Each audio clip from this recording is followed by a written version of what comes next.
Hey everybody, how's it going? Steve Jones, I'm a consultant, professional networker, and inspirational speaker. If cameraman could pan down for a second and look at this ball that I'm on. Can you see it? Nice. Basically, I learned this year that I have attention deficit disorder. And I turned 40 this year in a couple of days.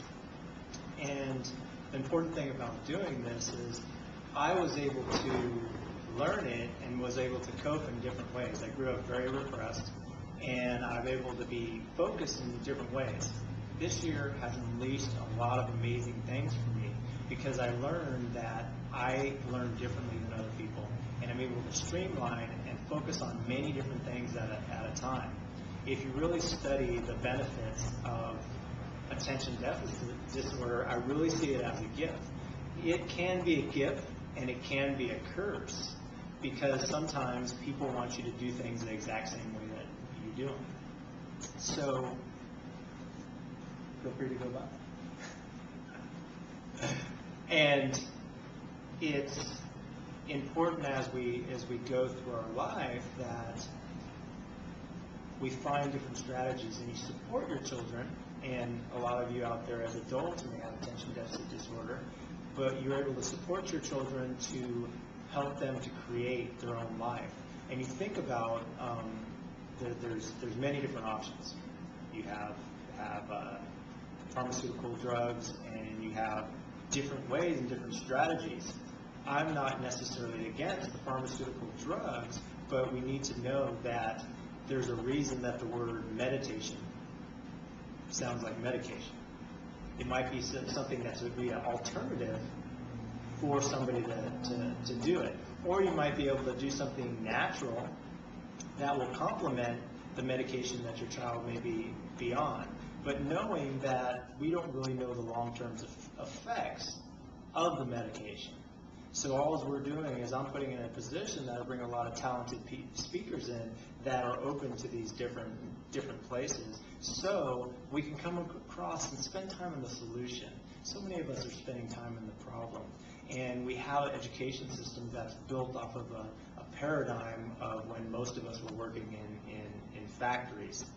And if the teachers were able, and I'm not against teachers, but if the teachers were able to create from their heart, then they would be able to make it entertaining. I was thinking, if you have a student that's not paying attention, how about if you took this student and you said, at the end of the class, say the student's interested in rapping, being a rapper, not wrapping packages.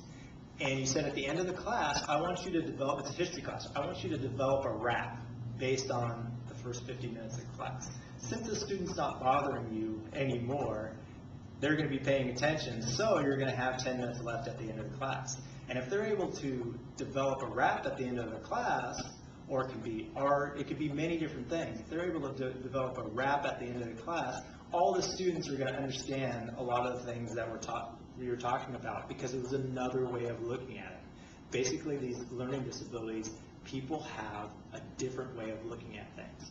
I'm attention deficit disorder. It's hard to keep my attention, but I'm also one of the most focused people that you could come across. I get a lot of things done. This year I wrote a children's book in a week, getting a bunch of people involved, and it's just being able to do that and not put pressure on yourself and support these things. The people that we have speaking, they really care about children, and they want to empower you to be able to do that. And right now I'm going to have Jason and Pia talk about food and how the food that we eat can really affect your focus, your attitude, and be able to harness it.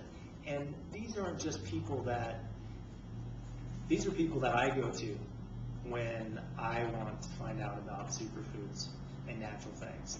And I'd be doing a disservice if I tried to speak directly to you on that. So we're gonna have them come on right now.